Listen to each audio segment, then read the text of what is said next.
고슴도치의 우아함. 미리엘 바르베리 장편소설. 류재화 옮김. 문학동네. 좋은 책 미리 듣기. 낭독 지유.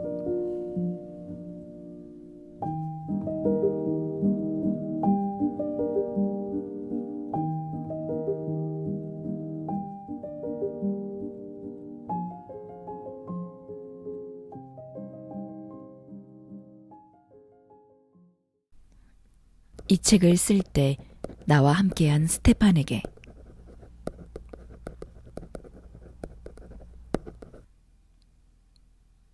마르크스. 전조. 1. 욕망의 씨앗을 뿌리는 자. 마르크스가 제 세계관을 완전히 바꿔놨어요. 평소에는 내게 말도 안 거는 팔리에르 신의 아들이 오늘 아침 웬일인지 내게 말을 걸어왔다. 앙투안 팔리에르. 옛 산업 왕조의 부유한 상속자인 그는 내 8 고용주 가운데 한 사람의 아들이다. 대부르주아지의 마지막 트림. 깨끗하고 폐해 없는 딸꾹질을 통해서만 재생되는 트림 같은 청년이 자신의 발견에 완전히 도취돼서는 내가 거기에서 무슨 말을 알아들을 거라고는 생각 않고 한 말이었다. 사실 그렇다. 이런 노동자 계층이 마르크스의 저작을 이해할까? 읽기는 난해하고 언어는 고상하고 문체는 미묘하며 태제는 복잡한데. 그리고 바로 그때 나는 어리석게도 나 자신을 드러내는 실수를 저지르고 말았다. 독일 이데올로기를 꼭 읽어봐요. 짙은 전나무색 더플코트를 입은 그 머저리에게 그런 말을 하다니. 마르크스를 이해하기 위해서는, 아니, 자기가 뭘 틀렸는지 이해하기 위해서는 독일 이데올로기를 읽어봐야 한다. 이 위대한 저작은 인류의 주춧돌이다. 바로 거기에서 출발해 새로운 세계에 대한 전망을 세우고 바로 그 위에서 신념은 확고해질 것이다. 욕망하느라 자아를 잃어버린 인간들은 필요한 것에만 만족할 줄 알아야 한다. 시건방진 욕망이 없는 세계에서 비로소 싸움과 억압과 백해무익한 위계질서를 말끔히 씻어낸 새로운 사회조직이 생겨날 것이다. 욕망의 씨앗을 뿌리는 자가 억압을 거두는구나. 나는 내 고양이에게나 들릴 만한 작은 목소리로 중얼거렸다. 우리 고양이 수염하고는 비교도 안 되게 무슨 싹이 난 것처럼 삐죽삐죽 솟아있는 토 나올 것 같은 콧수염의 앙투안 팔리에르는 내 말이 신기하다는 듯 이상하게 쳐다보았다. 뭐 항상 그렇지만 편협한 사고의 틀을 벗어나지 못하는 이런 답답한 자들의 무능 덕분에 난 또 위기에서 벗어난다. 수위 아줌마는 독일 이데올로기 같은 건 읽지 않는다. 따라서 포이어 바흐에 관한 태제의 시비를 인용할 줄도 모를 것이다. 마르크스를 읽는 수위 아줌마라면 시지취라는 악령에 정신이 팔려 사회 전복을 노릴 것이다. CGT, 좌파 계열의 프랑스 최대 노동조합. 정신의 고향을 위해 마르크스를 읽는다?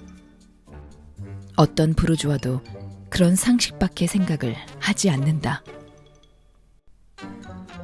어머님께 안부 전해주세요.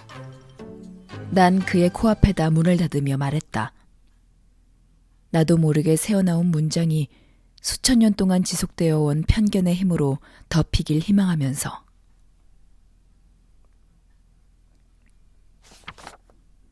2. 예술의 기적. 내 이름은 르네다. 54살이다. 27살 때부터 그르넬가 7번지 건물의 수위로 일하고 있다. 단지 안에 안뜰과 정원이 있는 이 특별하고도 기가 막힌 아파트에는 총 8집이 사는데 평수가 하나같이 어마어마하고 빈집이 하나도 없으며 아주 호화스럽고 으리으리하다. 나는 과부고 작고 못생긴 데다 뚱뚱하고 발에 티눈이 많고 괜히 찌뿌드드한 아침에는 메머드급 하품을 내뿜는다. 나는 학교를 제대로 다니지 않았고 늘 가난했고 앞에 잘 나서지도 않았고 누구 눈에 띄지도 않았다. 나는 혼자 산다. 아니, 기분 나쁘면 발에서 이상한 냄새를 피우는 게 특징이라면 특징인 게으르고 뚱뚱한 수컷 고양이랑 산다. 나도 내 고양이처럼 굳이 동종무리에 끼려는 노력은 하지 않는다. 나는 항상 예의 바르기는 하지만 결코 상냥한 편은 아니다. 사람들은 이런 나를 좋아하는 건 아니어도 봐주기는 한다.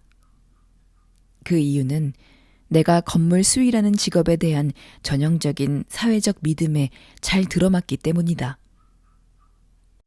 그러니까 난 거대한 보편적 환상을 회전시키는 여러 톱니바퀴들 중 하나로 그런 보편적 환상에 따라야 삶이 쉽게 해독된다. 수위들은 늙고 못생겼고 무뚝뚝하다고 어딘가에 적혀있기라도 할 테니까. 그것도 모자라 수위들은 코바늘로 짠 쿠션 위에서 온종일 졸고 있는 뚱뚱하고 의지박약인 고양이들과 함께 사는 사람들이라고 바보 같은 우주창공 헌판에 불로 새겨져 있을 것이다. 또 비슷한 그 어디에는 수위들은 그 뚱뚱한 고양이가 잠자는 동안 줄창 텔레비전이나 보고 앉아있으며 아파트 현관 로비에서는 포토프 아니면 양배추 수프 아니면 스튜 냄새가 진동한다고 적혀있을 거다. 난 대호화 저택의 수위가 되는 이례적인 행운을 잡았다.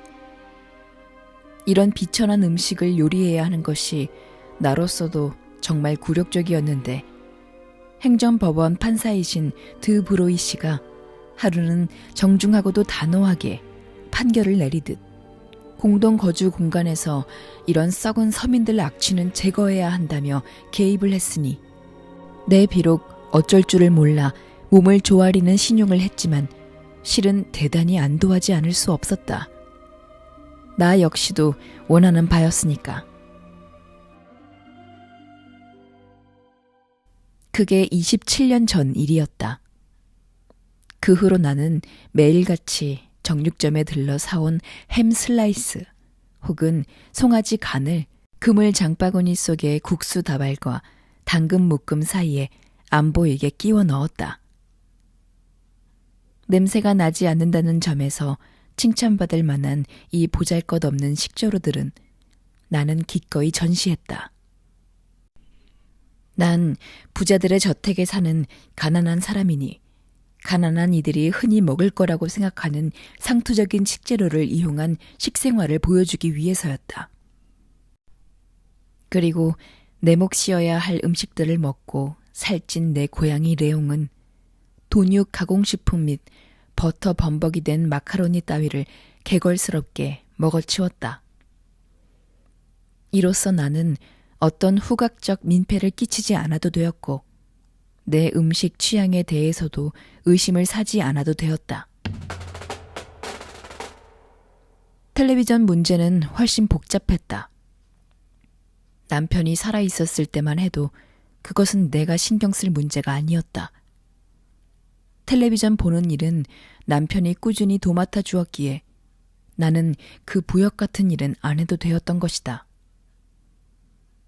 현관 입구에 울려 퍼지는 온갖 세상사 소음만으로도 사회적 위계질서 놀이는 유지되었다. 그런데 남편 리시앵이 저 세상 사람이 되자 그 겉모양이라도 유지하기 위해 나는 머리를 쥐어짜내야 했다. 남편이 살아서는 내가 하지 않아도 되었던 일인데 세상을 뜨며 타인들의 의혹을 막아주던 필수적인 방벽인 무교양까지 가지고 가버렸으니 내가 대신 그 일을 하게 된 것이다.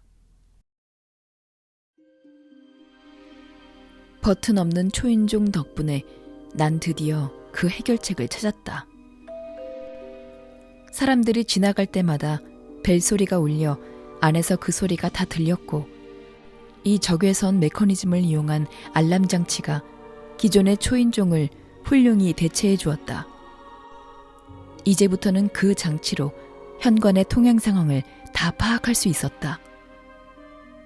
나는 수위라는 내 조건 때문에 나에게 부여된 모든 소음과 냄새를 피해 수위실 구석에 박혀 오롯이 나만의 시간을 보냈으며 보초병에게 필수적인 정보, 누가 누구와 함께 몇 시에 들어오고 나가는지를 놓치지 않으면서 무탈히 지냈다.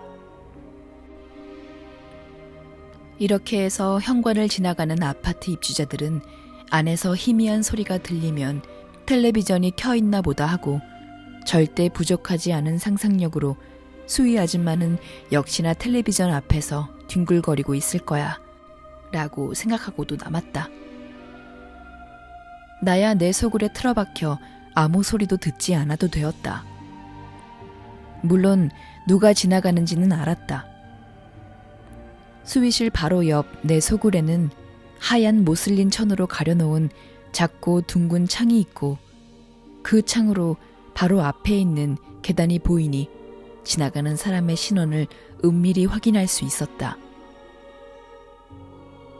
또한 비디오 카세트의 출연, 이어 DVD라는 신의 출연은 모든 것을 근본적으로 바꿔 놓으며 나에게 지구의 행복을 선사했다.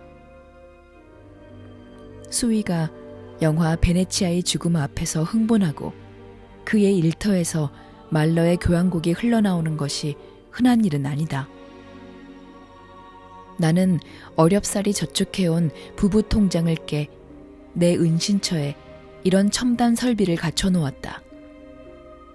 내 은밀한 생활의 수호자인 수위실 텔레비전은 혼자 시끄럽게 떠들게 내버려두고 그런 바보상자 소리에는 신경을 끈 채 예술의 기적 앞에서 눈물을 흘리며 황홀경에 빠져들었다.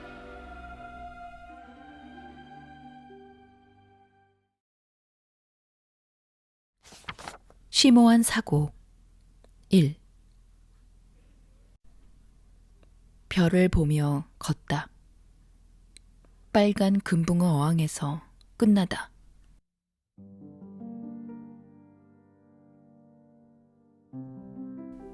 물론 가끔 어른들은 가만히 자리에 앉아 자기들 인생의 재앙에 대해 사색하는 시간을 갖는다. 그런데 핵심은 깨닫지 못하고 한탄만 한다.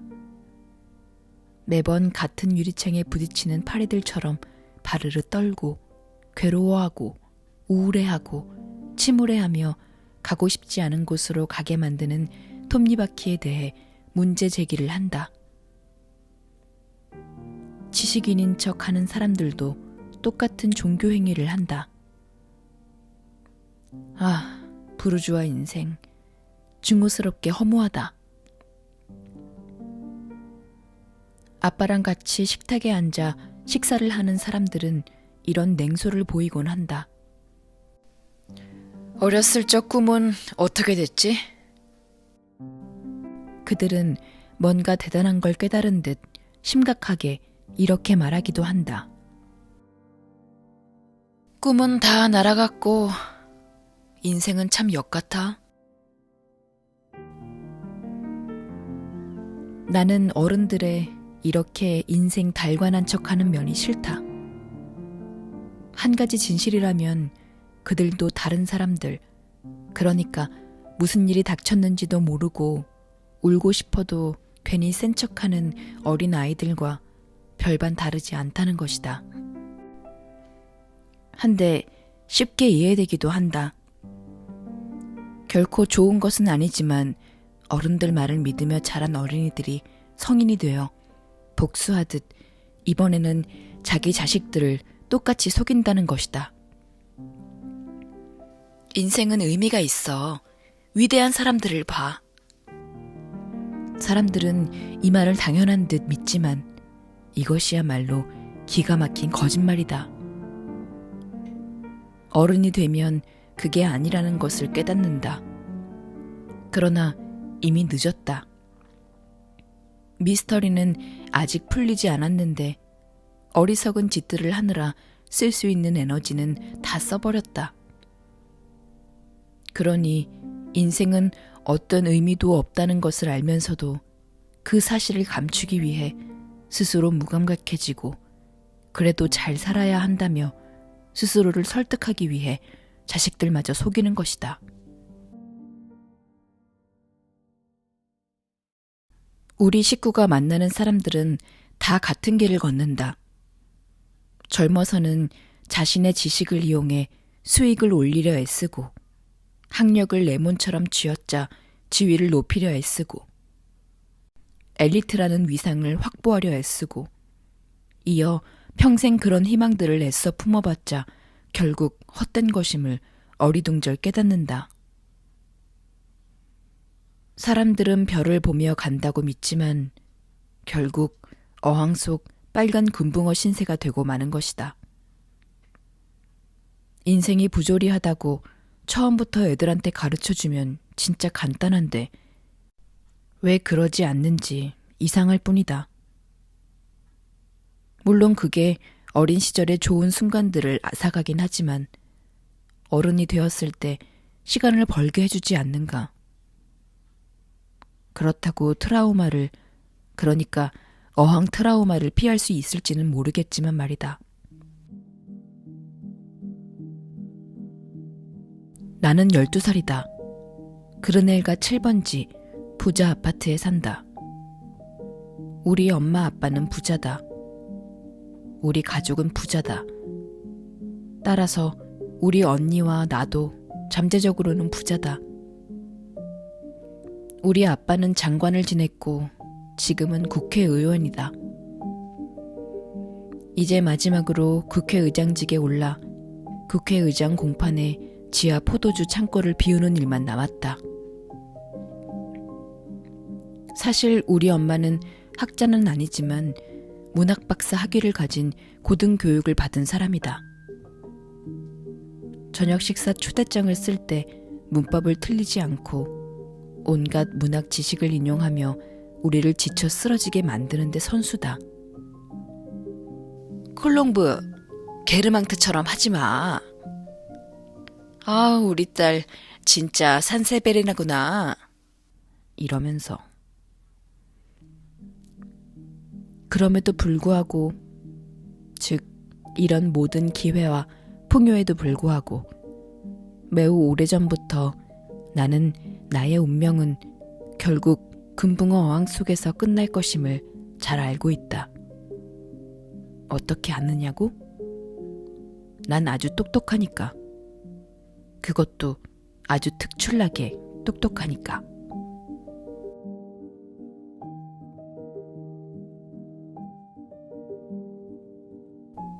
고슴도치의 우아함. 지적인 유머, 철학적 사색, 허사를 향한 일침. 전 세계 32개국 600만 우아한 고슴도치들을 위한 처방전. 내게 살아가는 이유를 알려준 책. 니나 상코비치. 혼자 책 읽는 시간의 저자.